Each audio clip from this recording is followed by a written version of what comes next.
今日係2025年12月6日，我哋繼續《妙法蓮華經》化城喻品嘅研習。咁我哋先三稱佛號先。南無本師釋迦牟尼佛，南無本師釋迦牟尼佛，南無本師釋迦牟尼佛。無上甚深微妙法，百千萬劫難遭遇。我今見聞得受持，願解如來真實義。好啦，我哋繼續睇翻經文提到，佢話上次都解過呢段，佢話佛活於天人大眾之中，說是法時，600萬億那由他人以不受一切法故，而於諸漏心得解脫，皆得深妙禪定，三明六通，具百解脫。第二、第三、第四說法時，千萬億恒河沙那由他等眾生，亦以不受一切法故而得諸漏心得解脫。從是以後，諸聲聞眾無量無邊，不可稱數。嗱，呢段呢，上次已經解咗，不過呢就曾經好詳細解釋咗何為百解脫。咁我上次都提過呢，嗰個太詳細，可能大家都有啲模糊嘅。咁另一個簡單啲解法呢，咁就今次係再俾大家參考下。呢個就喺《長阿含經》卷9裏邊就提到何為百解脫咧。佢話色觀色一解脫，即係第一個解脫就係咧，從觀自己內色不淨，再觀外色不淨。二就係內無色相，觀外色二解脫，就係咧呢個時候咧就係我哋已經明白到我哋個身本身虛妄嘅，而我哋再觀外色之後咧，我哋唔係執着外色其實有，而係咧唔好俾外色嘅表象所能夠影響到觀外色。第三淨解脫，淨解脫三解脫就係咧，我哋離開一切嗰個嘅對於色法嗰個執著。第四度色想滅慧想住空住四解脫就係咧，我哋已經只係見到外邊一切諸法都係虛妄嘅，唯有見一切空。咁跟住咧，度空處住色解脫五解脫就係咧，再由呢度進一步就係咧，連呢啲空呢個咁嘅外相咧都放低，而咧睇到我哋一切都係心識嘅現象嚟嘅。再去度色處，即係從色處超越啦，住不用處六解脫就係咧，去到一個咧唔起心識嘅境界，即係無想嘅境界裏邊就得種解脫。度不用處住有想無想處七解脫。嗱，呢個咁我已經連心識都唔執着，離開一切嘅想念啦，咁係咪解脫咧？其實嗰度仲有一個問題就係咧，留咗一個空唔離無想嘅執着裏邊，所以咧就去到一個就係既不落有想，亦不落無想嗰個嘅非常非非常個境界，就第七種解脫。但係咧呢個係唔係就究竟咧？都未究竟。要度有想無想處，住想知滅百解脫，即係去到滅盡未先係真正嘅解脫。百解脫就係去安樂境界。前邊嘅不用處有想無想處就係一啲外道嗰個以為係究竟嘅境界嚟嘅。咁上次就比較詳細説明咗，今次就作為一個溫習，就引翻上《阿含經》裏邊提翻何謂百解脫，就係呢8個嘅層次。咁如果我哋用啲比較細俗嘅講法咧，百解脫即係四成八定，從四成到八定，最後咧連非常非非常處，再進到阿羅漢嘅涅槃，即係未受想定，咁就為之百解脫啦。有冇問題啊？有冇印象啊？上次比較詳細啲嘅，今次一個簡單當咗複雜。好啦，咁呢段冇問題，下一段喎。嗱，佢呢度提到就係咧，第二、第三、第四說法時係指咩咧？喺《法華經》文句斬難呢個嘅著作就提到，咩叫第四說法時咧？於涅槃經云：我初為五比丘付法輪，即係最初喺6日月轉四聖諦法輪。東。次為耶車庫勒五比丘，即係第二咧就到耶舍庫留勒呢25個比丘。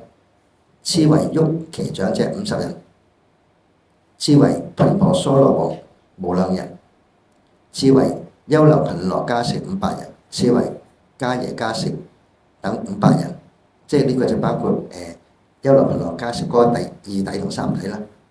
次為舍利弗等250人，即係舍利弗冇記念啦。即係咧，所謂第四説法寫字咧係從一路咁樣咧，到唔同嘅眾生，從最初五比丘至到係舍利弗冇記念。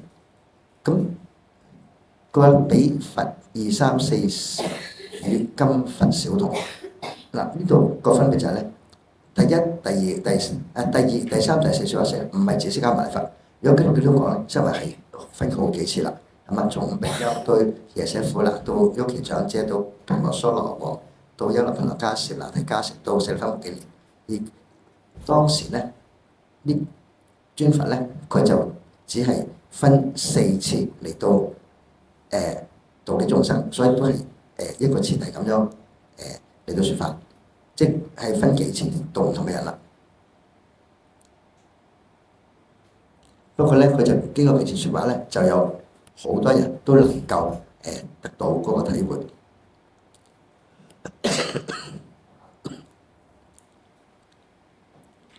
好啦，跟住喺《法華經要解》提到落去，於次第聞法獲益，中下之根也。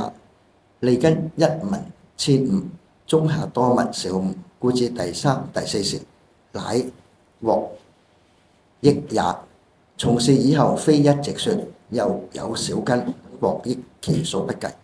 即係咧，點解會有第二、第三、第四時説法咧？除咗頭先嗰個提到嘅就係話咧，因為係唔同嘅時候度唔同嘅人。另一個原因就係咧，因為有啲人咧係你講一次佢唔明，要講第二次、第三次，或者咧係因為你講太深，可以講淺啲、再淺啲，對方先能夠明。所以咧，佢提到啦，上根利根人咧，一聞千五，一同佢講就明白咗啦。但係咧，比較個根基比較暗度咧，就可能要重複再講俾佢聽，或者咧係要講得簡單啲，用通俗啲，佢先能夠明白。所以咧就有所謂第二、第三、第四説法時啦。兩節嗰個即呢度所提個意思就係呢部分。有問題？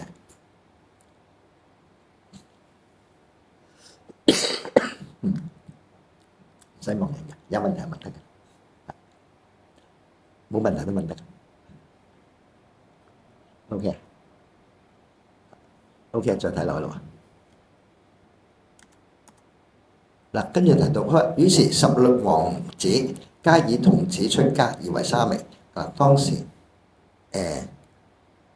嗰16位王子就因為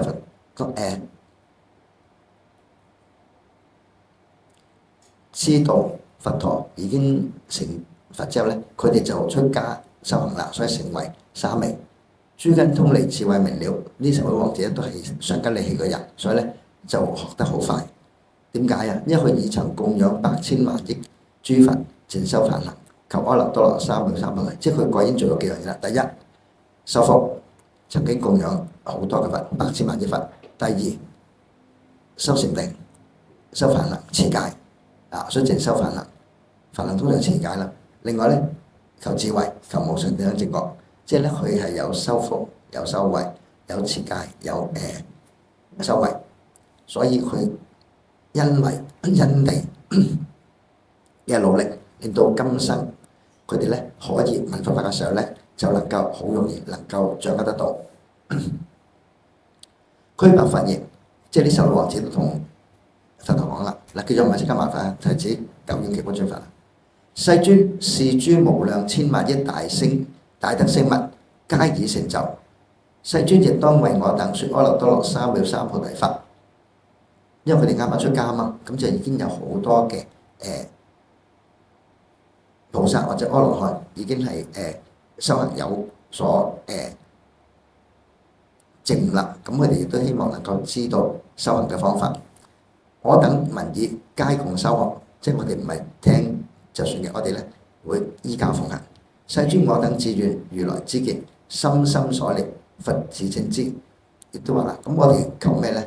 我哋希望同佛一樣，將來係成就無上正等正覺，唔係只係做個自了漢，唔係做個阿羅漢就算啦。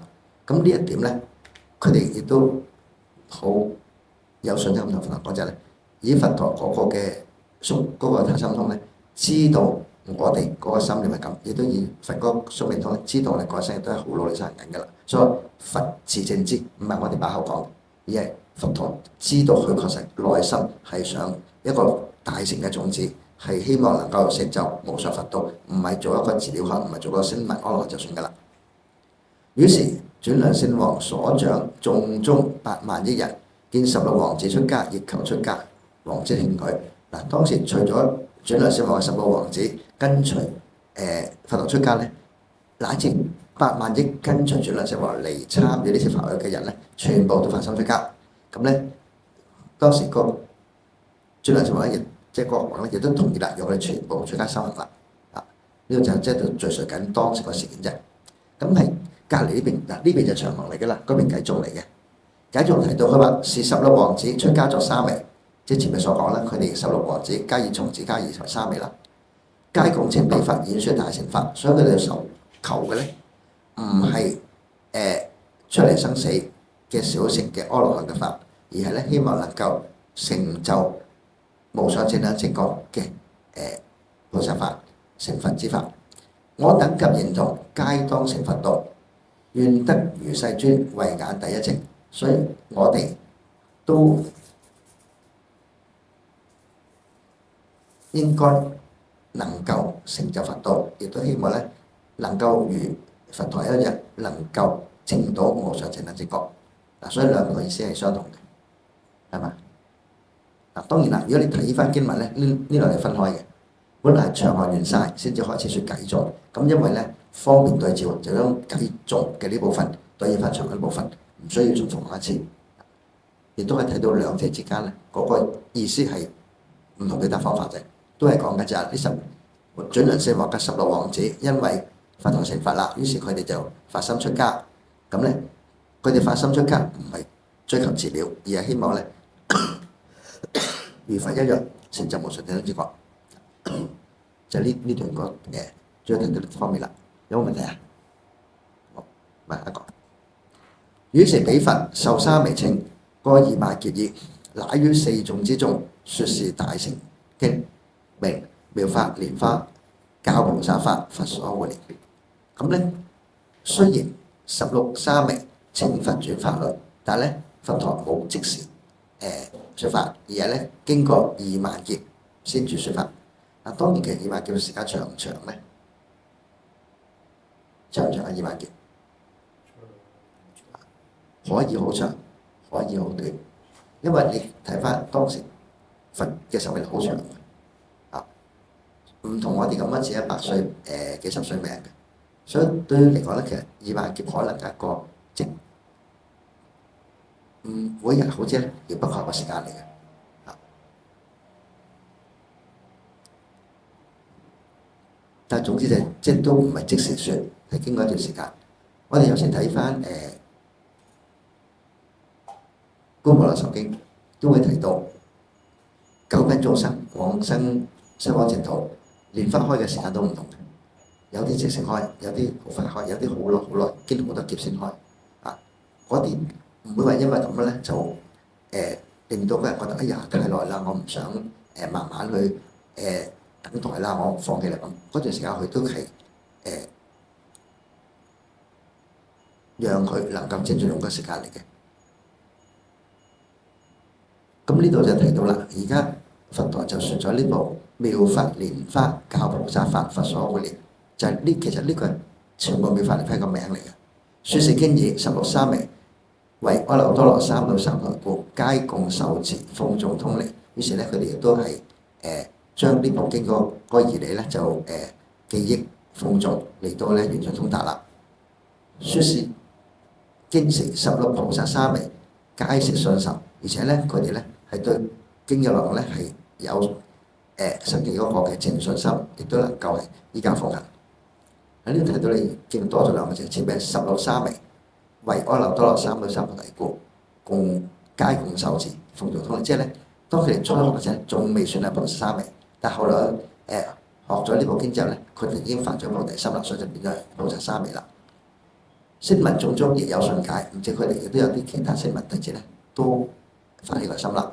其餘眾生千萬億眾，皆生疑惑，但咧唔係個個信喎，有啲人咧聽咗部經之後咧，就好多疑問嘅。佛說是經於8萬劫未曾休廢，咁呢本説咗幾耐咧？仲講咗8萬劫。你記唔記得咧？釋迦牟尼佛講《妙法蓮華經》講咗幾耐？《妙法蓮華經》講咗幾多年啊？8年。法華涅槃講8年。咁呢度咧，所以你睇到8年同埋8000劫個比例啊。咁如果你將佢代翻咧，如果8000劫等於8年，咁2萬劫即係等幾耐？計比例即係20年，係嘛？知唔知計緊咩啊？嗱，16沙彌請佛説大乘經，佛咧默許之後咧，係經過2萬劫先至講大乘經，跟住咧講咗8000劫，係嘛？一個2萬幾，一個8000劫，咁我對應翻啦，即係如果我哋跟翻比例代翻落咧，即係咧佛陀經過20年先至用8年時間講《妙法蓮華經》，類似咁嘅情況啦。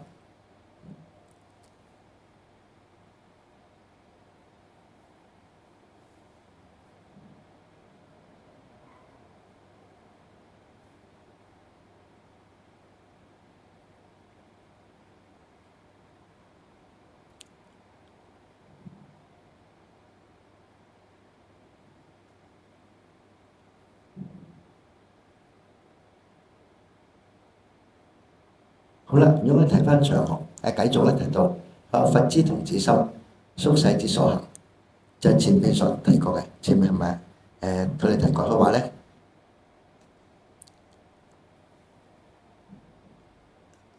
我等至願如來，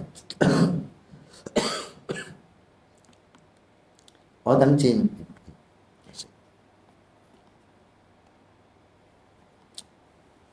至願如來知見，心心所念佛自正知，係咪？呢度就等於後邊呢個提到啦，佛之童子心，宿世之所行。佢哋知從佛嗰個宿命明，知道呢啲菩薩三昧過去都係一路行緊呢個菩薩道嘅，以無量因緣種種諸譬喻，説六波羅蜜及諸神通事，分別真實法菩薩所行道。説是法華經如恆河沙計，咁咧佛陀亦都用種種嘅例子、種種嘅譬喻嚟到咧同我哋解説六道嘅修行啦，布施、持戒、忍辱、精進、禪定、般若啦，同埋佛嘅種種嘅事蹟，讓佢哋能夠了解到菩薩所行嘅之道係乜嘢，亦都咧講咗《法華經》好多嘅內容喺度，所以話説是《法華經》如恆河沙計，講得相當之詳細啦，可以咁樣講。所以其實呢度兩個對翻就係咧喺繼續話説如恆河沙計，喺長嘅就咧8000劫未曾廢止，講得好詳細咁。咁當然啦。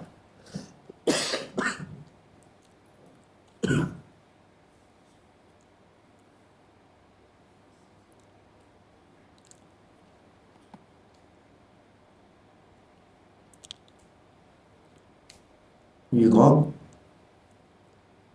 當時講咗8000劫，同而家講8年，嗰內容有冇差別咧？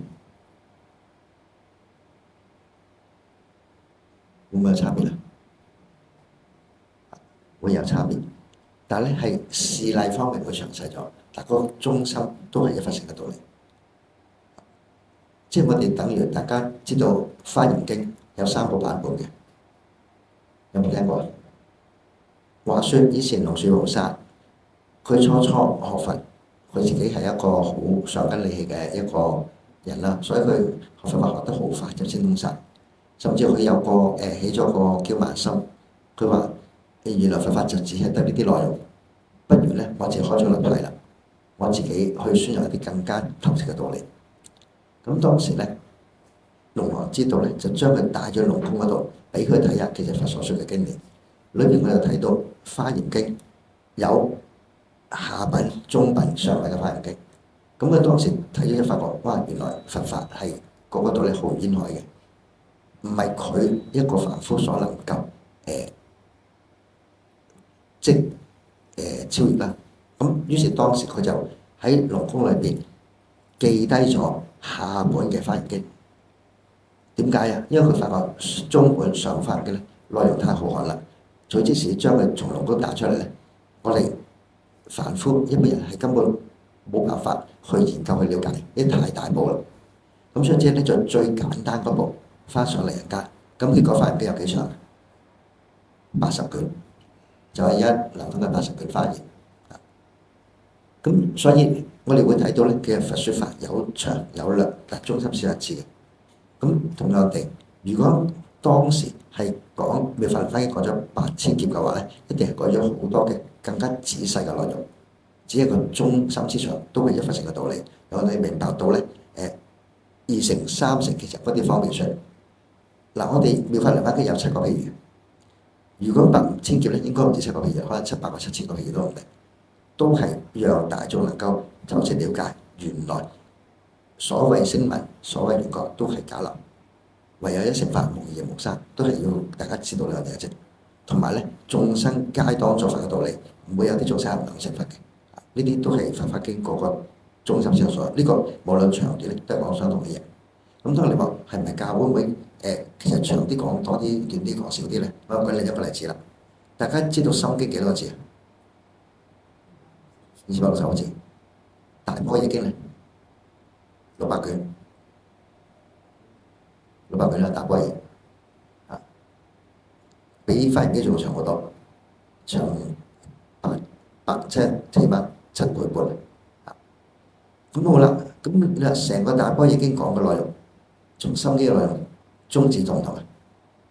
一樣，但係一部只得200幾個字，一部咧就600幾咁長。咁個層面喺邊度？360萬字啊！360萬字。360萬係約同260幾個字個差別。但係大般若經同埋《心經》個內容冇差別嘅喎。都係可以係嘅嚟同，都係有我哋明白中道嘅道理嘅啫，係嘛？不過咧就可以長開啦。同樣地，我哋而家嘅妙法其實好簡單，因為我點解？唔係佛堂唔想講多啲啊，係因為我受持唔到。如果講部妙法已經講，又講係而家我哋係7卷啦，你講700卷嘅話，大家邊有時間慢慢消化咧？嗰時講經嗰班阿羅漢嚟嘅喎，佢哋應該明嘅喎。唔明都唔明。明就唔使講啦。就係講佢哋講就明。我諗住佢哋嗰啲可能提高我哋話，講佢講得好啲嘢。因為我點解要講妙法蓮華經？因為阿羅漢執着小乘涅槃就係解脫啦嘛。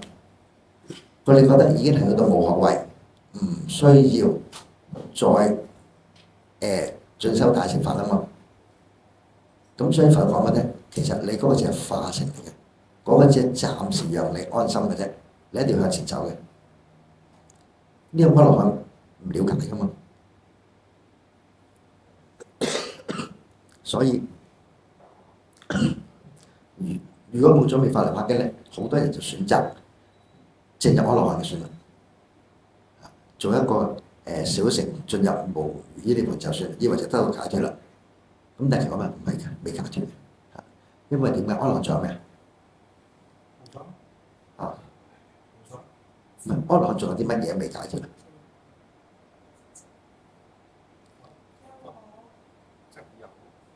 阿羅漢仲有我啊？咩嘢？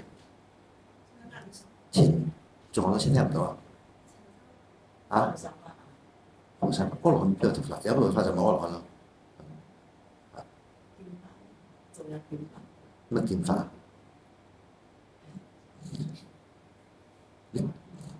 我真係聽你講乜？我叫你講真係聲啲清楚啲。咩法？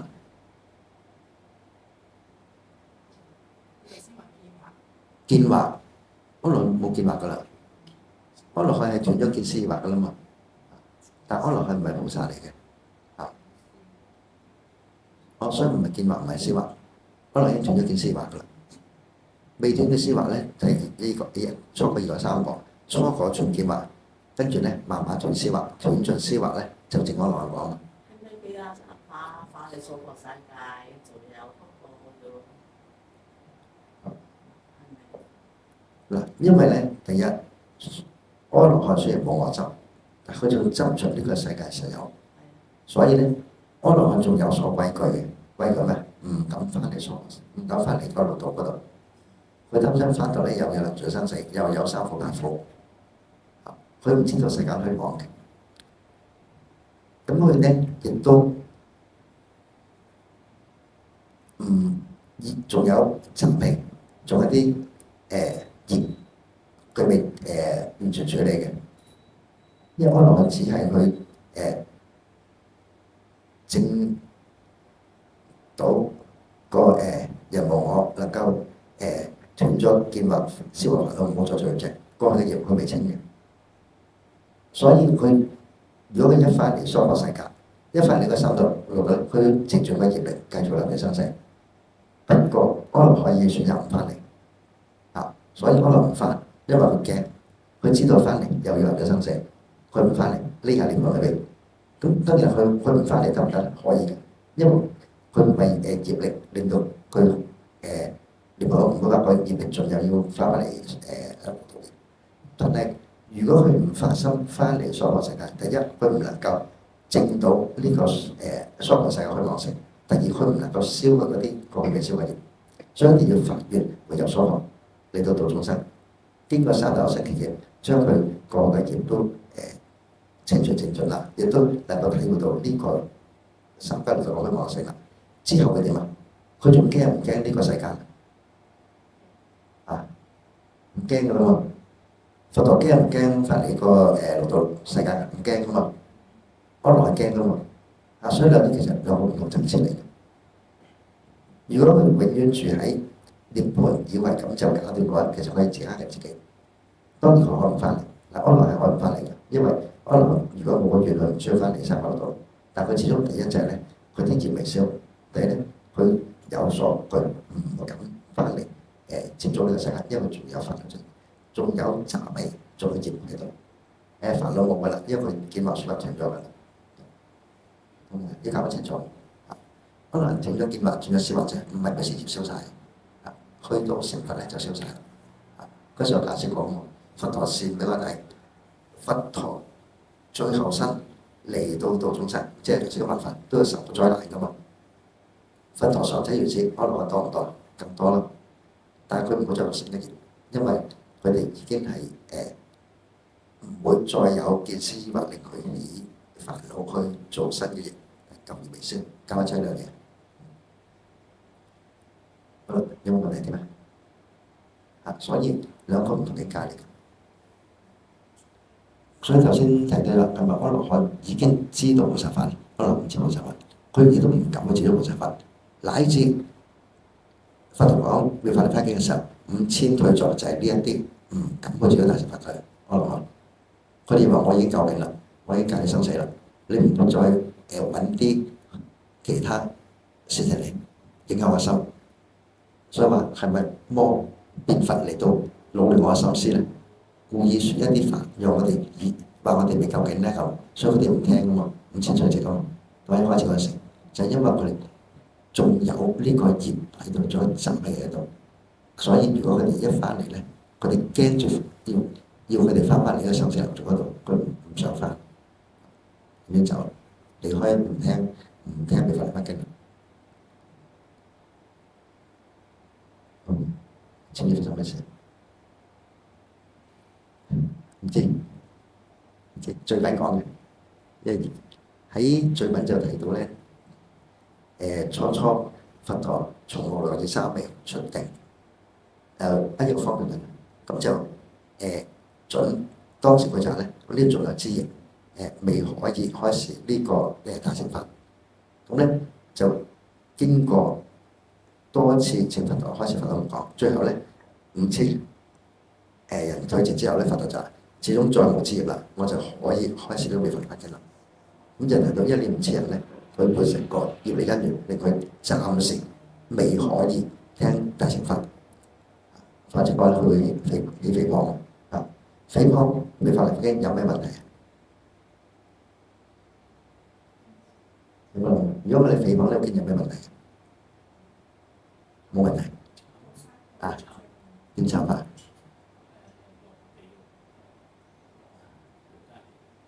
佛堂會罰人嘅，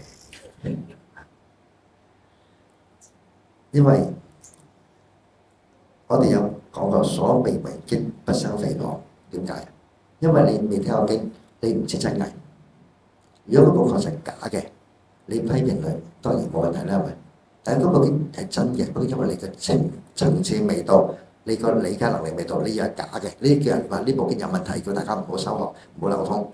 但係呢部係真嘅佛經嚟咗，咁佢點啊？你要同呢個法門結咗好嘅因，將來多生多世，將我哋學呢個法，因為你誹謗呢個法啊嘛。咁所以如果當呢5000人，如果佢夾硬留佢哋喺度聽你法輪大經，聽完之後咧，佢唔接受一佛乘嘅道理，於是咧佢哋誹謗話呢個係魔王擾亂我哋嘅，唔係一佛乘，係三乘法嘅咁樣。佢哋將來咧要問法輪咧就好困難。所以點解佛陀退業界？佢哋先離開先，唔聽做好，唔聽就唔會誹謗，聽就係誹謗。OK 啊？你哋唔好退業界啊！記住，我哋都係從妙法有因緣先能夠聽到部經嘅。記住，我哋就知道呢部經確係佛説嘅。如果有疑問可以提出嚟，就唔好咧起咗一個知見話，呢部經係咪真定假？冇呢個心就得㗎啦。有冇問題？咁啊，下班咯。六波羅蜜即係咩講？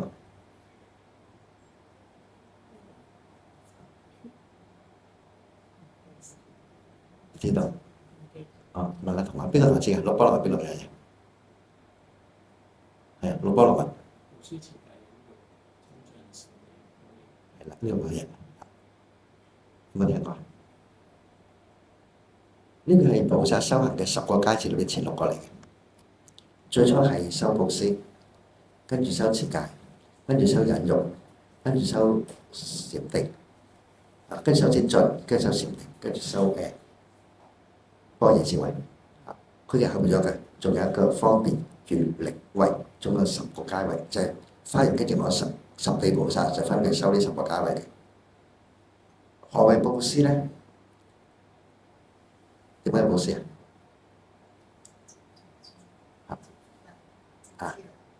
知啦，蛇對啦，唔係直接係蛇先係主要人啊。因為如果我哋對呢個世間有執着，對任何人事物有執着嘅話咧，我哋就唔能夠捨離世間。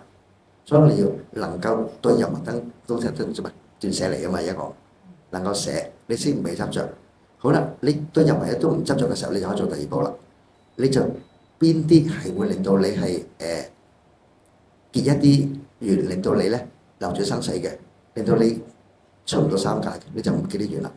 呢個持戒，知道咩應該做咩唔應做。好啦，嗱呢個我自己知道啦。唔好，例如唔好受到任何酒啊，菩薩戒要持啲咩戒啊咁，我好清楚啦。我都持得好好啦。不過咧，始終我哋過去有好多冤家債主，呢冤家債主會唔會找我麻煩？明知道持戒，我就搞啲錢冇㗎，得唔得啊？得嘅喎。你唔想殺生，夾硬整條魚俾你，要你煮新鮮喎。嗱，我呢啲冤家債主出現㗎嘛，遇到冤家債主成點啊？你要忍辱，能夠唔同你衝突，能夠化解嗰個冤結，咁你先至唔會再結新嘅留住生嘅因，能夠將過去嘅呢啲唔好因緣慢慢消解咗。所以布施持戒之後就要忍辱，好啦，既然咧佢忍咗，就慢慢咧呢啲過去嘅惡業，慢慢就會化解咗啦。咁於是就向前走啦。我哋如果原地踏步冇用噶嘛，我哋要向前追求無上正等正覺，所以咧就要精進啦。精而不疾，進而不退，即係好清楚目標。我哋就要追求無上正覺。咁咧，我哋要不斷向前努力，唔好懶惰，方向正確，一路向前走咧精進。好啦，咁精進過程裏邊點樣先能夠見到實相？一定透過禪修、禪定，所以跟住要修禪定。禪定兩個，一個從實相嚟講，真係要放下慢緣，真係喺度靜坐修行。另一個就係乜？攝心一處為之禪定，定者攝心一處，專注喺度。你精進可能都會有即有啲好多諗頭噶嘛。喺禪定你專注嘅地方，你自然咧就水到渠成，就會起呢個般若智慧，能夠見到實相啊，得到呢個叫根本智啊。得到根本智之後咧，你係唔能夠起用咧根本智本身係完全相嘅。於是咧，我哋就要想辦法將我哋所證到嘅實相，去作為我哋弘揚佛法嗰個菩薩嗰個資糧。你點樣將根本智所證嘅境界，同一啲未證有境界嘅人同佢分享啊？要用善巧方便。好啦，你雖然有善巧方便，但係人哋未必聽得明，未必願意聽，係嘛？你有願力去用更多善巧方法去令眾生能夠了解佛法，了解真諦嘅道理。於是你有個願咧，你就有能力去做嘢啦，就能夠，於是咧就能夠起種種嘅厚德智去幫助眾生，讓眾生能夠有所成就。呢個就係菩薩心。十方佛所做嘅一步步嚟，從自己寫開始，到最後咧，令眾生都能夠同我一樣，能夠證到實相，就係布施、持戒、忍辱、精進、禪定、般若、方便、願力、智10個步驟。前6個係自利嘅，從我哋一個初好多執着嘅凡夫，到能夠成就根本智。你有根本智就先能夠度眾生，跟住後邊方便者就係度眾生嗰個嘅努力嚟嘅10個步驟。不過一般嚟講咧，我哋就只係睇到係六波羅蜜。就呢度啊。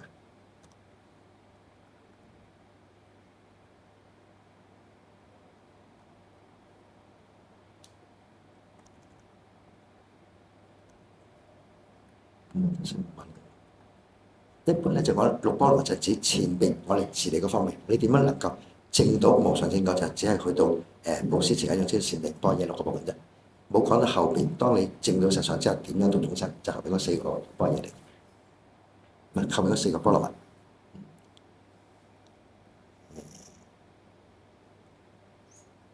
係呢個六波羅蜜啊。OK。嗱，及諸神通事咧，神通係指6種神通。又知唔知6種啊？嗱，呢邊講啊嘛。頭先解六波羅蜜啊嘛，而家再解佢及諸神通事嘅。啊，一般神通事係指6種神通，就係天眼通、天耳通，仲有咧他心通、神足通，仲有2個咧，宿命通，仲有一個咧，係啦。加埋六波羅蜜，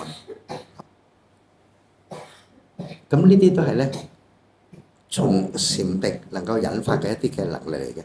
其實神通亦都唔係一啲好神秘嘅東西。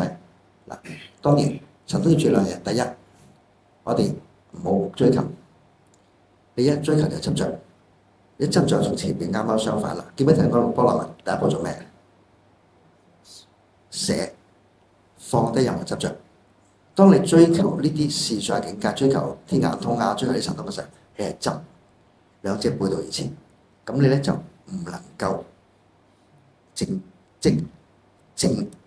到從唔能夠證到實相，反為你就能可以走咗偏差，落咗一啲走開入魔羅嗰度知見裏邊，係我覺得好明顯嘅例子，就係我哋禪定就係要你放低執着，放低我執，正無我，你就走去一味追求神通，點樣能夠天眼通啊？點樣成就啊？你咪變咗越走越偏差。所以記住，雖然透過禪修可能會引發到一啲嘅超自然嘅力量，不過咧，我哋唔好追求佢。嗰啲其實都唔係超人，即係你去到個心定到某個程度上，自然就能夠咧有呢種能力出現。有一次我哋都講㗎嘛，神足通嘅話，有冇啲動物係唔需要修都有嘅？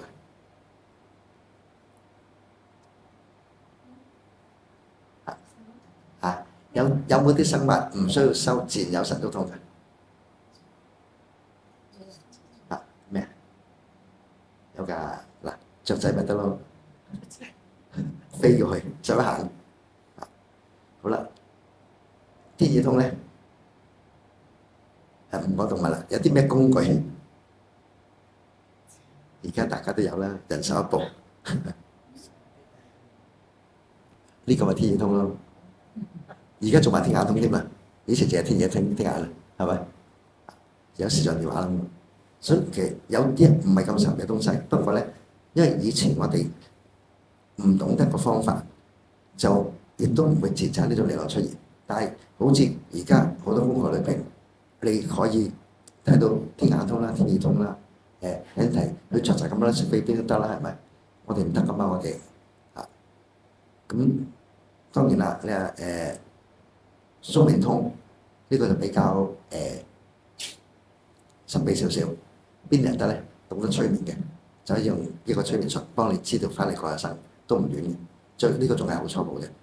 咁另外他神通有啲咩叫做七方機，有啲都可以知道你個心得嘅咧，唔好講真話噶嘛，係咪？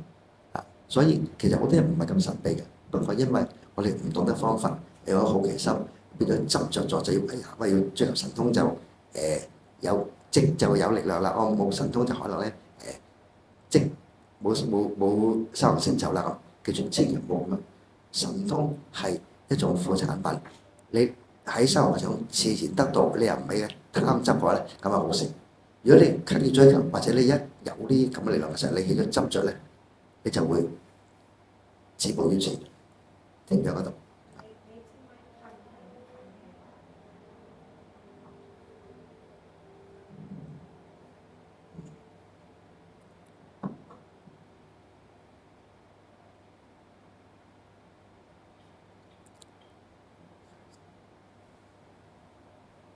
就咁樣啦，所以其實可能前啲科技咧，前面嗰種神通咧都可以知道晒。好似以前有啲科幻片嘅問題，咩時光隧道咁，你翻過去可以來未來得嘅。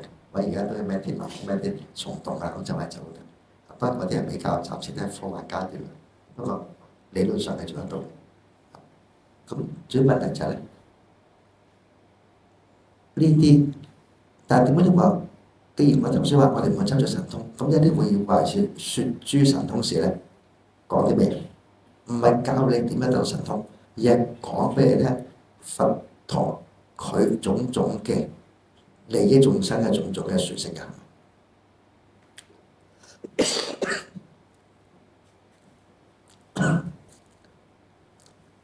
因為佛陀要度咗時候，佢嗰個力量，佢各方面咧，就同我哋一般人係。比較係殊勝好多，呢就似呢方面。咁再者，頭先都提過，雀仔識飛，我哋唔識飛，我哋覺得會飛係一種神通嚟嘅。對於雀仔嚟講，唔係一樣好奇怪嘅嘢。除咗好少部分鳥類咧，大部分鳥類識飛嘅，係咪？對佢嚟講，佢唔覺得係啲神異境界係好正常嘅。正如一個修行佢達到某程度上有一啲嘅能力係好正常嘅，佢呢只係講呢方面啫，唔係強調我哋追求啲東西，搞清楚呢樣嘢。咁呢有冇問題先？關於六波羅蜜，關於呢方面嘅，有冇問題？冇，知道晒。下一個，下版。説此經義，即入靜室，住於禪定，84000劫。跟住咧講完呢部經之後咧，佢呢尊佛咧就跟住入定84000劫。所以頭先講嘅20000劫時間長唔長啊？8000劫時間長唔長啊？相對好短咯，因為84000即係咧比頭先佢之前未上一次係起碼多咗4倍時間，20000劫同84000劫。所以因為當時嘅佛嘅壽命同埋眾壽命好長，所以佢相對好多都拉長咗。有時候我覺得咧，當你睇呢啲地方嘅時候咧，唔好諗住佢哋真係咧啲時間等嘅都唔到，因為你估當時會唔會同佢講無常苦空無我道理？會唔會講啊？你問當時會唔會講呢方面道理先？無常嘅道理。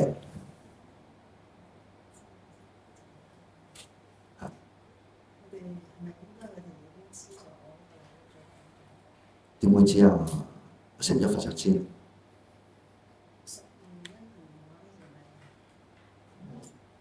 嗱，所以點解咧就係嗱，84000劫都一定好長。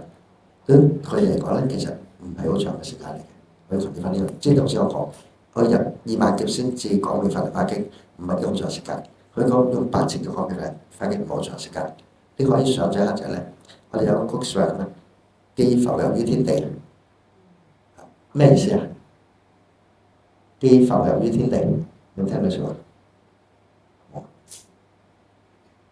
即係一隻水生動物，朝生暮死嘅，佢嘅生命就係一日啫。對於窮苦力咁長嘅時間嚟講，相比遠唔遠啊？好遠啊嘛！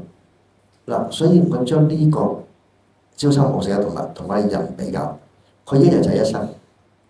對於我哋嚟講，當你係100歲命、100年嘅命，對於我係咪覺得好長遠啊？我哋覺得長唔長啊？短短啊嘛，所以呢度84000劫就等於我浮遊睇我哋咁樣。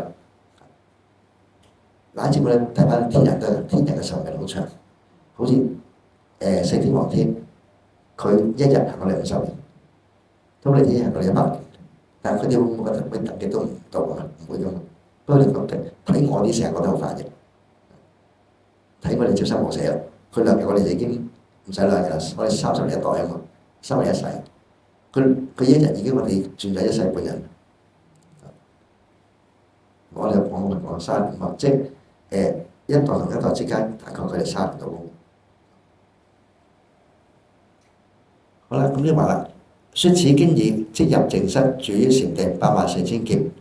是時16菩薩沙彌知佛入室靜言禪定，各聲教法座，亦於84000劫為4部眾講説分別妙法華經。因為呢16沙彌已經了解咗一佛乘嘅道理，所以咧喺佛陀入定嘅時間咧，佢哋就分別向唔同嘅人、唔同有緣嘅人去講解呢部經啦。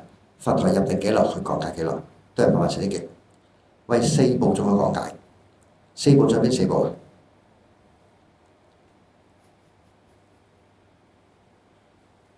何謂4部眾啊？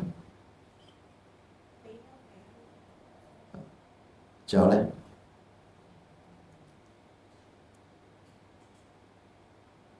叫起4眾弟子有2種嘅，有2種4眾弟子嘅，一種可以講嘅出家二眾、在家二眾，仲有一種咩？係法喜眾、影響眾、當機眾、結緣眾。法喜眾就係對呢個一佛乘嘅道理有興趣嘅，請16菩薩去先作説法嘅，俾法喜眾。結影響眾就係咧，佢已經了解一佛乘嘅道理嘅，不過咧要讓其他唔了解人咧都有興趣嚟聽呢個法嘅影響眾，佢已經明㗎啦。當機眾就係咧，佢本來唔明嘅，你聽就明咗啦。結緣眾咧。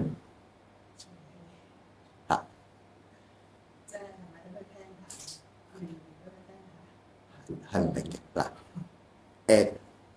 本來已經明，聽完都明嘅，就叫做影響中；本來唔明，聽咗先明嘅，就叫當機中；本來唔明，聽完都明嘅，就叫做結緣中。佢三種情況啫嘛，冇第四種噶啦。本來明聽唔明，咁應該唔會噶嘛。三種情況，一係咧你本身由唔明聽到明，一係唔明繼續唔明，一係咧本來已經明，聽完一樣明白。分別係影響中、當機中同埋結緣中咯。發起中唔簡單，發起就係因為冇人請唔説法噶嘛，佢哋負責請呢16-3名説法嘅啫，咁可能都係求呢三種嚟嘅啫。不過因為佢係帶頭嗰個人，再加埋呢個叫做發起中四部中或者四個人。當然你話解做係出家要做作解做都得嘅，都冇問題。好啦，為四部中講説分別妙法華經，一一皆度600萬億那由他恒河沙等眾生。結果咧，每一個菩薩沙彌就度咗600萬億不可説咁多嘅眾生。示教利喜，令發阿耨多羅三藐三菩提，令佢哋都能夠發心去追求發呢個無上正呢個這心。當然啦，咁頭先我之前咪提過嘅，有啲人你聽咗部經都係冇益噶嘛。咁而家又話有啲叫做係結緣眾喎，可能佢聽咗都唔明嘅喎。問題就係咧，呢結緣眾係唔會聽完之後咧誹謗好勁嘅，不過佢知道仲未能夠掌握到其中道理嘅啫。即係如我哋今日都係，我聽咗經，好似有知明，有知唔明喎，好似原來唯有發成，好似唔係喎，又好似三成有都冇問題喎。嗱，我哋除咗呢啲結緣眾，有啲人就係喎，原來眾生皆當作佛，為咗成佛，我哋唔好貪快，唔好做個阿羅漢，做個比丘佛就算數。呢叫做係當機中。如果你本來已經明白，嗰啲全部方面嘅啫，唯有成佛嘅，我一路目標都成佛嘅，你就係影響眾。千祈唔好變成嗰啲咧，聽人誹謗佢哋佢啲應唔喺呢個範圍裏邊。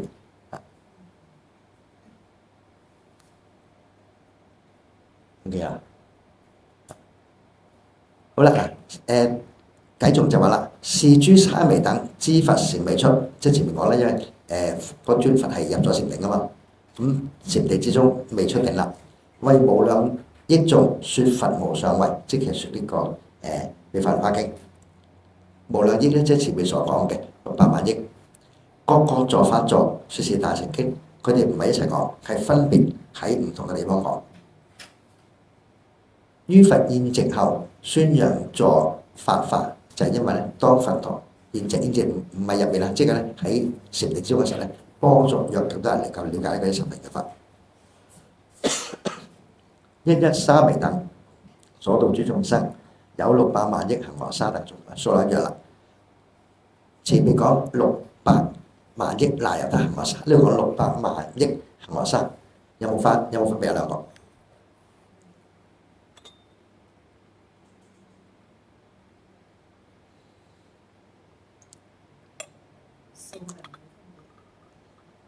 係咪啊？有幾個係岌頭嘅，有冇人擰頭嘅？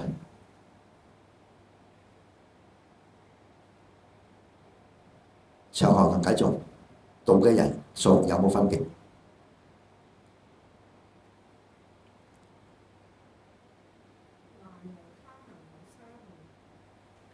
係啦，少咁個那由他，係嘛？呢邊係600萬億，嗰邊600萬億，嗰度恒河沙恒河沙中間少個那由他，那由他係幾多啊？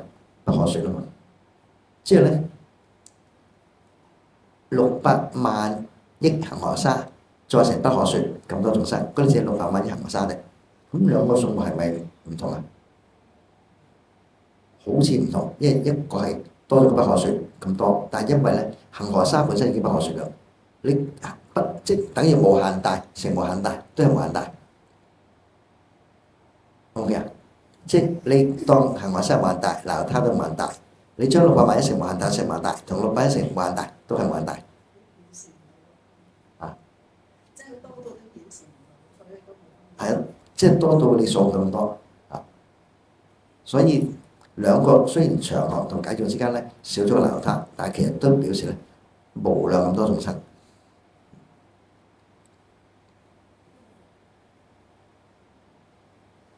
問題啦，有乜想問？記住，有乜要問㗎？冇，啊嗱，大通智勝佛過84000劫已從三昧起。剛才講到佢入禪定84000劫嘛，而家終於過咗84000劫啦，於是佢就從禪定出嚟啦。你估嗰84000劫知唔知發生咩事啊？呢84000劫裏邊，呢尊佛知唔知道發生緊咩事？點解會知啊？佢禪定之中喎。啊！有唔係定之中咩？定之中就定都知嘅，我就覺得。其實有問題喺呢度，禪定係咪唔知我會發生咩事㗎？知㗎嘛？禪定係咩？活在當下啊嘛。你係嗰個覺性係冇失到嘅，你好清楚當下發生咩事。不過你唔會俾嗰個境傳到你，亦都唔係話蒙查查乜都唔知嘅。如果你係蒙查查乜都唔知，呢個叫咩啊？你唔係禪定咗，你昏沉之中，冇咗覺性嘅。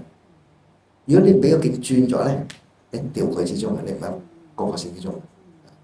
所以大通智勝佛呢840劫裏面，佢都係能夠好清楚咁啊，知道當下發生嘅事情嘅。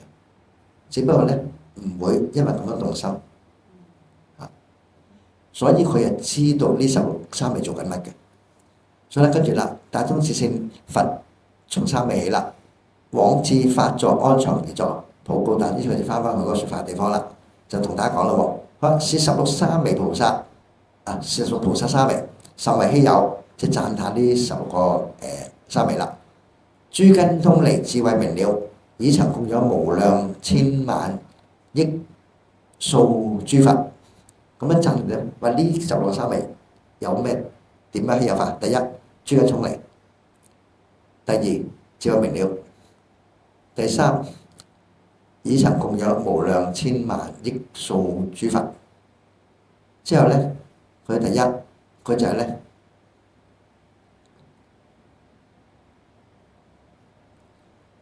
過去已經係久修善根，所以咧能夠六根都能夠口通利，諸根即六根啦，係咪？智慧明了，即係佢哋有修過智慧。以前供養無量千萬佛啫，有修過福，即係佢有修福、有修慧、有修禪定。我哋學佛通常係3樣嘢啫嘛，係嘛？有冇第4樣嘅？咩佛修？除咗修福、修慧、修禪定，做修咩？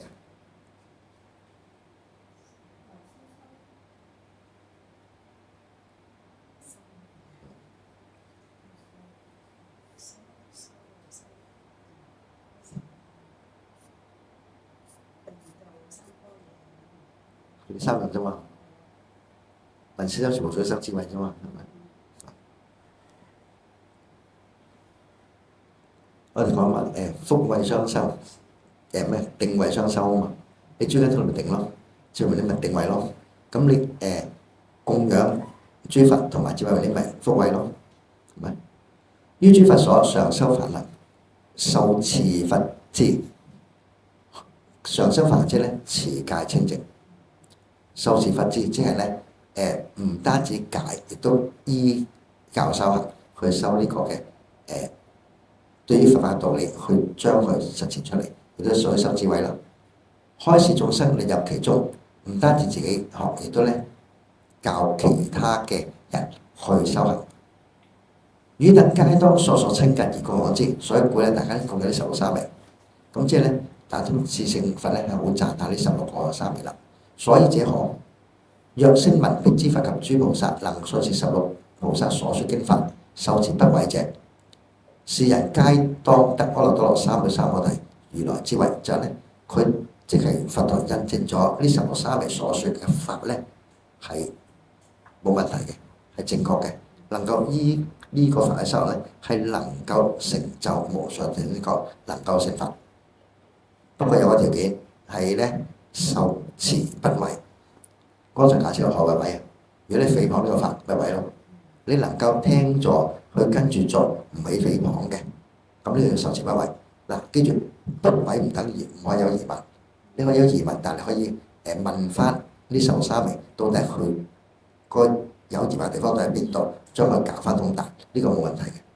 你唔去搞翻通達，就自己起個我慢心，覺得我啱同佢錯，批評亂咁抹黑誹謗，呢個就會變成咧同我法紀惡緣啦。所以我哋叫做我哋學佛唔係唔可以懷疑嘅，可以懷疑嘅。禪宗講咩㗎？小而小，大而大，仲有佢咧，係咯嗱。所以學佛要疑嘅，不過疑咩啊？唔係疑佛經啊，咁疑邊個啊？係啦，疑自己。我睇咗部佛經，點解我搞唔通嘅咧？點解兩部經之間我唔能夠融會貫通咧？係兩部經有問題定我有問題咧？要搞得清楚，經義之間係冇矛盾嘅。係呢個好肯定講。點解？因為所有真正嘅佛經都係佛説嘅，所以同係佛説會唔會一時講多一時講細？個理方面係冇矛盾嘅，但係個事上可以因應唔同嘅人有唔同嘅表達。所以當我哋睇到兩部佛經之間表面上好似大家講嘅唔同方向咧，你搞清楚每部經講嘅背景係乜嘢，你搞翻通達佢。嗱，我舉一個例嚟講，如果我哋而家要由呢度去美孚咁講啦，我教人行邊個方向美孚嘅？美孚向西行啊嘛，嚇冇錯，應該係啦，係啦，北邊呢度呢度就係荔枝角。咁啊，向北邊就係去荃灣啦、屯門啦嗰邊，所以咧美孚喺嗰邊嘅北邊係啦。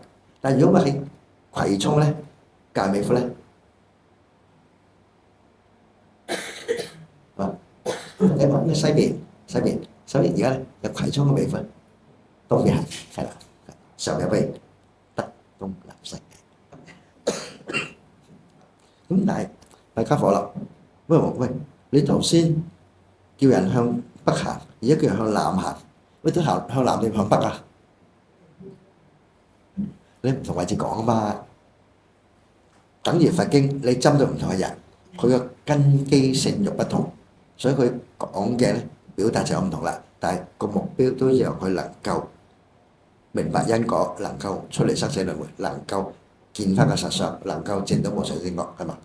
目標一樣噶嘛，不過因為只係佢所處對方個根基唔同，所以咧説法有所唔同，令到佢每一部經都係應機應理，應機所以有差別，應理所以咧嗰個主旨一致嘅。咁如果你話睇到兩部經，你搞唔清楚兩部嘅問題咧，就要去解釋到底佢嗰個主旨喺邊度，到底點解兩部經用唔同表達方法？嗱，舉一個禪宗公案啦，前問答㗎啦，狗有冇佛性啊？有狗啊，蝸狗啊，唔知要問未問過隻狗嗱，所以阿趙州禪師有試過兩個情況啦。有人問趙州禪師狗有冇佛性，佢話有，跟住另外一隻問趙州禪師狗有冇佛性，佢話冇。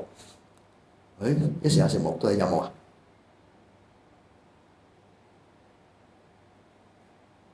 所以你睇翻個情況啊嘛。如果狗子有佛性，點解佢而家唔係佛？點解仲有三個道裏邊？如果狗子冇佛性，佢能夠成佛啊？但狗最終都係能夠成佛，所有眾生都能成佛噶嘛。所以從能夠成佛角度嚟講，所有眾生有佛性，狗有佛性。從佢而家所處嘅環境嚟講，如果佢有佛性，佢就唔會做啲惡業，因為佛就各有啊嘛，就唔會做啲無明業，令到佢咧落三個道。所以當時嚟講，佢嘅佛性係隱沒咗，但係佢裏面確實有佛性喺度。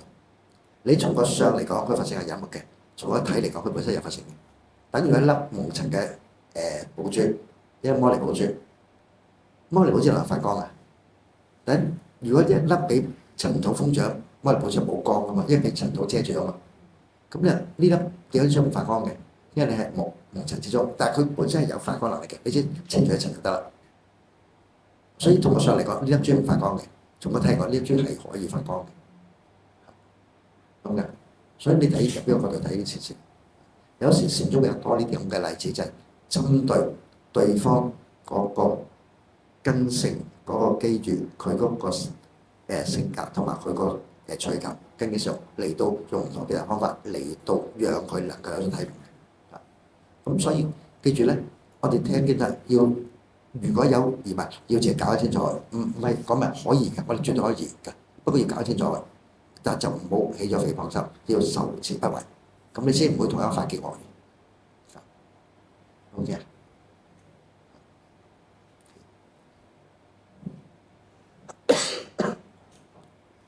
所以後邊咧，繼續提到啦，佢彼佛滅度後，是諸聞法者，在諸佛道，常與師俱生，則點解有呢段咧？其實相對應翻咧，就頭先裏邊提到嘅，就係咧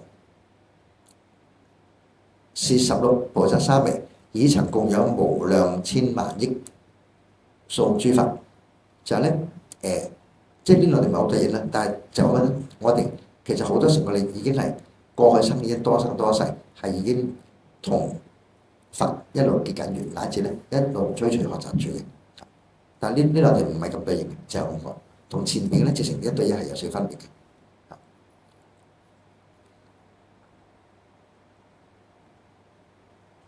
但點解擺因為咧就翻呢邊啦。嗱呢度咧呢4個我唔知擺喺邊度，但呢段長學對落就係呢度啊嘛。而呢段個繼續對落就係呢一部分，呢度係對應翻嘅，所以唯有嗰4個擺咗嗰邊啦。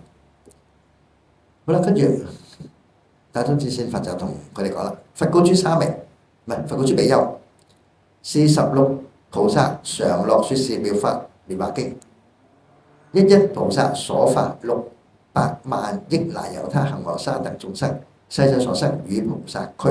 嗱呢度就同前面相應翻喎，係嘛？佢講到就話咧，其實呢16位沙彌唔係今生先講妙法蓮華經，已經係多生多世講妙法蓮華經，而咧呢600萬億那由他眾生咧，唔係今生先聽呢10位菩薩講妙法蓮華經，係得多生多世都跟隨呢16菩薩去聽到經㗎，得嘛？呢度就喺前面呢度啊嘛。在諸佛土區常與師俱生啊嘛，即係嗰兩句，即係咧呢600萬億那由他恒河沙嘅眾生咧，係已經各自跟住其中一位嘅菩薩，已經係多生多世聽聞妙法蓮華經。從其聞法悉皆信解，而且對呢部經有唔同了解㗎啦。以此因緣得值400萬億諸佛世尊，於今不盡。所以咧，因為咁樣已經同好多佛係結咗緣㗎啦，都係呢400萬諸佛就包括嚟供養成事啦，做咗供養啦，咁樣已經係好多修福修慧㗎啦。好啦，所以喺繼續提到啦，是16沙彌具足行佛道，今現在十方各得成正覺，即係頭先講啦，佢哋喺10方面分別成佛去説妙法蓮華經啦。於是聞法者，各在諸佛所，其有諸聲聞漸教以佛道。嗰啲聽上聞法嘅咧，亦都分別係慢慢從只靠追求阿羅漢果，能夠開始發心係追求無上正覺啦。所以呢度亦都提到啦，如果呢600萬億那由他嘅眾生一聽就已經明白一法成嘅，會唔會仲需要生生世喺度聽住啊？係慢慢去了解嘅。就算我哋今日都係，你初聽妙法蓮華經，唔知原來講緊其個一法成嘅道理，可能覺得好多古仔。就算而家聽到一法成，都可能係覺得，一法成同三成好似冇分別喎咁樣。最後點解能夠了解到法成？無二無三？點解真係三成係虛妄嘅咧？裏邊嗰個重點喺邊度咧？嗰啲要慢慢消化，慢慢你先能理解得到。所以佢哋係多生喺度聽，慢慢咧就漸喺呢個咁嘅一法成裏邊能夠真係掌握到啦。掉翻轉我亦都係啦。咁呢16沙彌係咪今生先聽大通智成佛講呢個經咧，同樣唔係，都係多生多世聽嘅。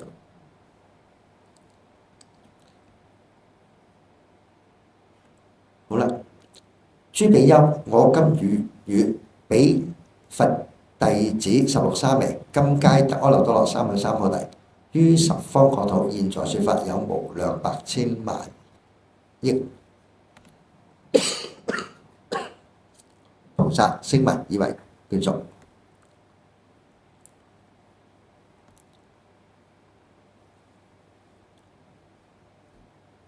嗱，呢度咧所講咧就唔係大通智勝法講嘅，頭先都係大通智勝法講緊嘅呢段，佢呢度都係大通智勝法講緊話呢16沙彌係點樣，但係去到呢度咧係釋迦牟尼佛講啦。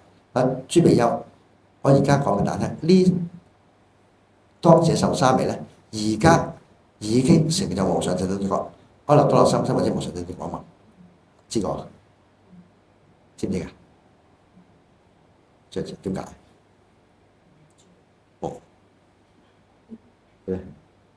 嗱，阿耨多就無，唔係阿就無，阿係無，耨多羅就係上，三就正，藐就等，三係正菩提覺，得唔得到啊？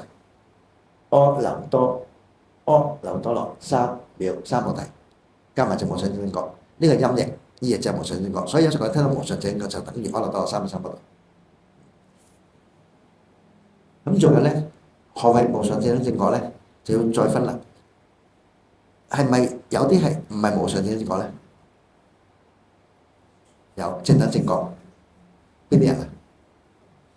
菩薩，因為點解上面有佛，所以唔係無上嘅，有上嘅。好啦，咁但係會唔會係？唔係完全咁透徹了解，只係方向冇錯嘅咧，叫等正覺，即係接近正等正覺，不過唔係完全相同嘅。嗰啲就係一啲例如不知分，係咪？好啦，有冇啲就係唔係等正覺，即係雖然有覺，但係未必係正覺嘅。邊啲啊？外道，外道呢啲邪覺。點解？佢係希望揾到呢個宇宙人生嘅實相，希望揾到出嚟世嘅方法。不過咧方向錯咗，但係佢有冇心追求覺啊？有。佢係咪有所睇悟啊？有。不過咧佢追求方向錯，睇悟錯咗，所以嗰啲唔算正覺。阿羅係不知法係正覺。因為咧唔係應該阿羅漢不知法。係屬於等正覺啊，正等正覺咧就係菩薩，無上嘅就係佛啊。咁咧外道咧佢想覺，佢追求覺，不過咧佢方向搞錯咗。如果一般眾生咧就不知不覺，因為我哋冇諗住去覺，唔懂得去追求。咁當你有疑問啦，喂，你咁你好似大啫。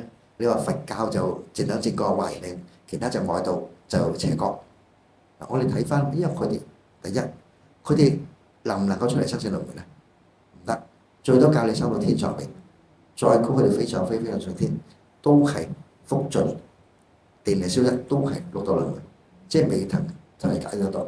不過佢哋執住以為咧，去到無上定，去到飛上上天就究竟，因為佢。所以變咗咧，佢哋係唔係得到解脫嘅？咁雖然阿羅漢能夠入咗涅槃裏邊，只要佢唔發願，佢唔需要翻嚟生死輪迴，但係所以嗰個算係等正覺，讓佢都唔會再都能出嚟生死。不過唔能夠發個心去追求實相，所以咧佢未去到正等正覺。唯有菩薩係達到完全透徹了解呢個宇宙人生嘅實相。嗰先係無上正覺，同埋咧，因為佛咧，佢如果有一個人佢所覺係超越佛嘅話咧，佛唔算佛噶啦，即係佢仲有啲嘢係人哋覺佢唔覺噶嘛，所以佛一定去到無上嘅，冇人超越嘅。不過唔係唯一，點解？因為可以好多尊佛噶嘛，而且佛係教到其他人都能夠係證到啲境界，見到實相噶嘛。所以一諸佛教無量佛得同性講，嗰個都係最透徹嘅講嚟嘅，完全將佛所知嘅係同大家公開嘅。不過有啲人嘅程度未得，可以係只係去到正等正覺啫，菩薩或者咧等正覺接近正覺啫，阿羅漢就咁啦。咁所以呢個無性安樂心咪就話咧，呢16沙彌都已經達到佛嘅覺悟啦，無上正覺啦，而且喺度説緊法啦，而且咧度緊好多眾生，有啲咧就係能夠發菩提心啦，有啲咧仲係一個修行出離心嘅階段啊，有啲唔同。嗱，不過記住喎，有時我哋講菩薩聲聞咧，嗰啲聲聞未必就等於係小乘嘅一個修行人，有時只不過話，因為佢個程度係未去到嗰級嘅啫。因為我哋學嘢都係咁嘛，你當你學書法，你係咪隨便啲佢只不過寫到啲書法出嚟㗎？得，不過佢有符合。咁你點樣先能夠運用書法？要模諗啊嘛，跟住模仿㗎嘛。聲聞等於咁樣，佛陀講乜佢就聽乜，佢自己未有個能力，佢自己去掌握。到你將來嘅時候程度夠啦，你咪可以好似菩提自己不走龍蛇。所以呢個菩提聲聞係咁嘅分別。嗱，當然話係唔係加級？你睇修方淨土就知啦。修方淨土有冇聲聞㗎？有啊，但係西方淨土有冇自了開㗎？冇，因為修方淨土係大乘法，去咗修方淨土一定係發菩提心嘅，唔會中間做咗一個無住涅槃就算數，一定係達到無上正覺先至翻嚟到眾生。所以嗰隻階段問題，因為佢初仲係凡夫，去到修方淨土，佢要先打好基礎。再修菩薩嘅六度萬行，中間呢個階段叫聲聞，再學嘅階段，呢度都係因為呢16沙彌得嘛，要讓眾生能夠明白一佛乘嘅道理，能夠證無上正覺。同樣地，咁我哋睇冇翻轉頭啦。而家釋迦牟尼佛嘅弟子中有冇啲唔只係做治療嘅聲聞？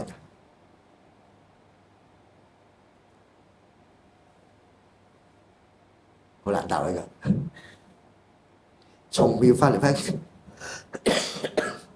從妙法嚟翻嘅話冇，因為所有聲聞弟子，無論佢係入咗無住涅槃，有無住涅槃冇無住涅槃咧，都會將來發願回小向大，追求無上正覺，因為無二無三，所以。即係話，所有弟子將來都係一定成佛嘅，唯一成佛冇以前嗰三乘，嗰啲方便説，有冇問題？哇，麻煩。好啦，呢度提咗16沙彌係邊16位咧？而家介紹啦。其二沙彌東方作佛，一名阿初在歡喜國，二名須彌頂。嗱，所以而家講嘅咧。而家已經唔係沙彌，已經成咗佛㗎啦。所以呢頭先嗰啲係釋迦牟尼佛講嗱。阿初同埋須彌頂係咩人咧？咁啊有少補充啦。喺《法華經》句解提到，佢話其二沙彌東方作佛，16數中第一地就頭兩位，一名阿初，阿初係梵音，譯做咧中文就叫不動尊。喺歡喜國，歡喜國即係咩咧？就係東方嘅妙喜世界。即係東方妙喜世界阿初佛或者不動尊佛咧，就係呢一位啦。二名須彌頂，佛之功德出過一切如須彌盧居眾山頂。第二位咧就係叫做須彌頂，點解咧？呢位尊佛所修功德相當殊勝，就好似須彌山係高過一切山咁，即係佢嘅功德係超越其他嘅眾生。啊，當然你話咁佢有冇超越其他佛咧？嗱，佛就唔會超越嘅。啊，即係同其他嘅山比較咧，佢係相當殊勝。嗱，呢個就係法華經解就解釋咗兩尊佛，跟住喺法華經二疏二讚就提到啦。阿初前名不動，明照不失靜，故有不動。所以前面嘅解釋不動尊啫。點解叫不動尊咧？因為佢係靜而常照，一路係嗰個覺察功能係冇暫停過嘅，而咧佢所照境界咧一路都係保持係靜靜空靜嘅。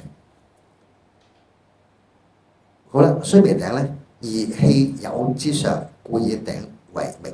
即係咧，相對於其他有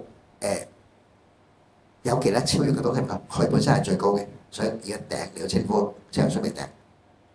即係咧，前面就話咧，阿閦佛解做不動，或者表示佢能夠保持照而常寂。須彌頂就係咧，佢係所有神之中，佢係最殊勝嘅。OK 咯，好啦。另外咧，喺法華唔係喺楞嚴經觀心定解就話：16王子配16剎那者，法華經其二三名東方作佛，一名阿閦作歡喜國，二名須彌頂，嗱一樣啦。跟住啦，即中云：此配苦法忍，苦法智也。苦必三相遷移，而佛名不動，是止動中正不動也。嗱呢個比較深少少啦，可以用16苦集滅道四聽16行相嚟到表示呢16尊法，分別咧就係苦法忍、苦法智。苦法忍、苦法智係屬於係欲界嘅苦諦啊。咁因為雖然苦係三相遷移，咩叫三相遷移？就問大家啦。苦必三相遷移，何謂三相遷移？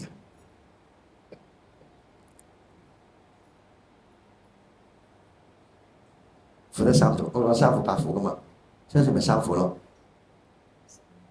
三苦係苦苦、壞苦、行苦。不愛苦，你當時一個苦嘅環境之中，苦苦啦。你喺樂嘅環境，但係呢個樂咧係會隨住無常會消失嘅，所以業力該會消失嘅，呢個叫做壞苦咯。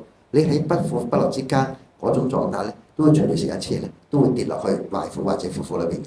所以無論你係苦樂不苦不樂之中，最終都係苦嘅，都不圓滿嘅。所以苦必三相遷移，不外乎三種嘅啫，一係苦一係樂，一係中間。而佛名不動，是止動中正不動也。即係咧，佛就指個佛果咧係不動，止動即係因係動嘅。雖然佢喺苦樂不苦樂之中一路咁樣實能夠做到如不動，所以為之係阿閦為之不動。好啦，跟住佢話啦，達苦即樂，故云歡喜，應配苦忍名矣。須彌亦不動疑，志在忍上，故須彌頂是苦法智也。咁解釋點解第一個叫配苦法忍？因為咧，你如果能夠明白到達苦之樂，從苦之中體會到呢種不動嘅安樂咧，你就能夠係配所謂苦法忍，即係你能夠安忍於種種嘅苦之中。咁另外咧，去到須彌就係亦都有不動嘅意思，同前面阿閦不動係相同嘅。不過咧，苦法忍、苦法智咧就比苦法忍就高一個層次啦。所以咧，佢話咧，苦法忍之上就變成叫做苦法智，就叫須彌頂啦。即係你佢當嗱，阿閦就不動啊嘛。我睇過阿閦不動嘅意思，阿閦係不動啊，就係叫做照而常寂啊嘛，就係前面講噶嘛。咁琴日阿閦此若無動啊嘛，名照不失寂嘅話，照而常寂嘅意思。咁而須彌咧，亦都係有，因為須彌座山嚟嘅，所以呢山亦都有不動嘅意思。咁而如果你以呢座山就表示於苦之中能夠不動，能夠保持好靜靜安樂，咁咧而須彌頂就係咧就嗰隻叫苦法忍，能夠安忍於苦體之中。咁而再進一步就係咧，從苦法忍進而苦法智咧，就係咧比苦法忍超咗，所以就咧須彌山頂就喺須彌山嘅上邊啦。山頂咪你即係喺你下邊咯，所以咧呢就苦法智啊。OK 咯，好啦，跟住另外兩位啦，東南方二佛名獅子音，一名獅子，二名獅子相。咁又跟頭先嗰三個最後解釋咯。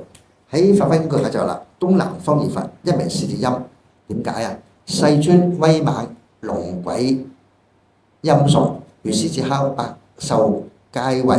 就咧佛説法無畏，能夠佢所説法嘅能夠震懾一切嘅外道，就好似獅子一叫，百獸喪膽咁樣，所以呢個稱為獅子音，即係獅子叫啊！所以呢個就第三個啦，叫做獅音啦。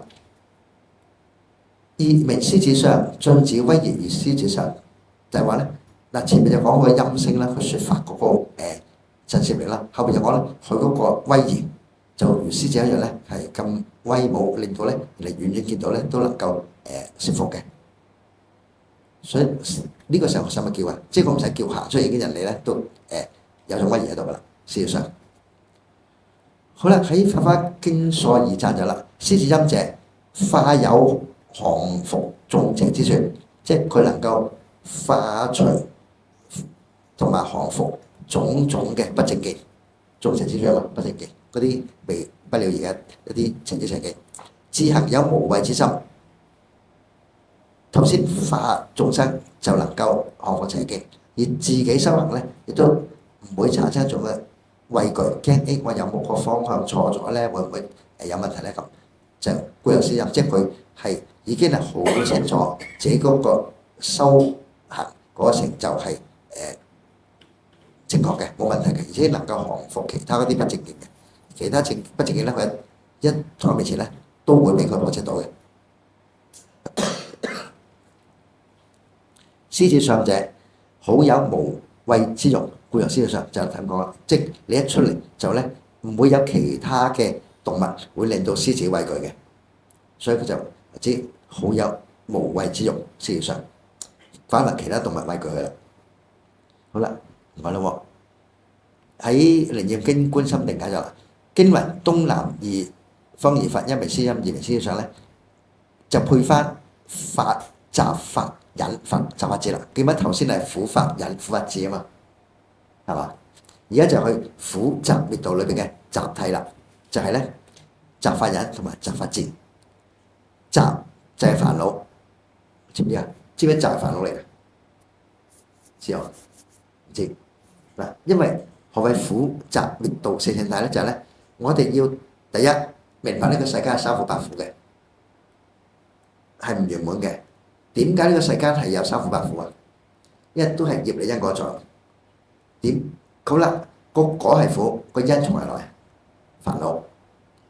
因為我哋有煩惱，我哋起惑造業，令到我哋種咗一啲苦嘅因，所以招感到苦嘅果報。所以集就係呢個因。點解令到我哋苦？因為我哋有煩惱，令到我哋起惑造業。呢個就所謂集法。就分別亦都係集法忍同埋集法智兩部分啦。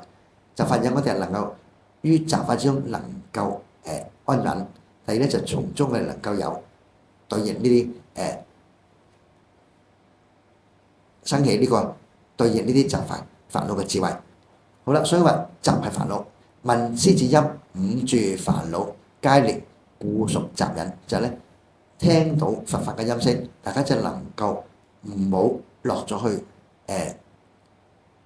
生死流轉中，唔好俾五住煩惱即係破除咗你嘅五住煩惱啊！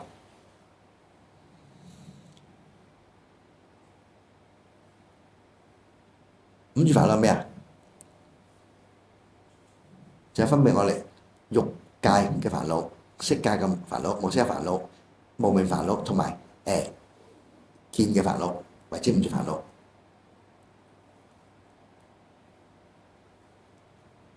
好啦，跟住從忍法智則具獅子之相，因為你有咁嘅威嚴，自然你唔需要出聲，人哋都已經知道你有嗰個思考嗰個嘅震懾性啦，所以你唔出聲，人哋都自然驚佢啦。所以就話從忍法智具獅子相啊，即係再進一步啊。所以呢就係集法忍、集法智降服煩惱嘅兩個方層次。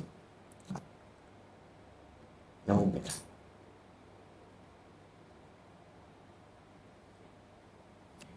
有冇問題先？跟住咩食啊？日久咁又可以講咧，即可以跳步一聲。佢其實就分別解釋咗呢16三位而家成分嗰個名稱，分別都用咧頭先嘅苦集滅道，分別係法忍法智去解釋咗。前8個就係指欲界嘅，後8個就係色界無色界嘅，加埋就係16個佛嗰個命局嘅意義喺度嘅。不過後邊嗰度留翻下度再去睇一睇啦。有冇問題先而家？冇落堂啦嘛。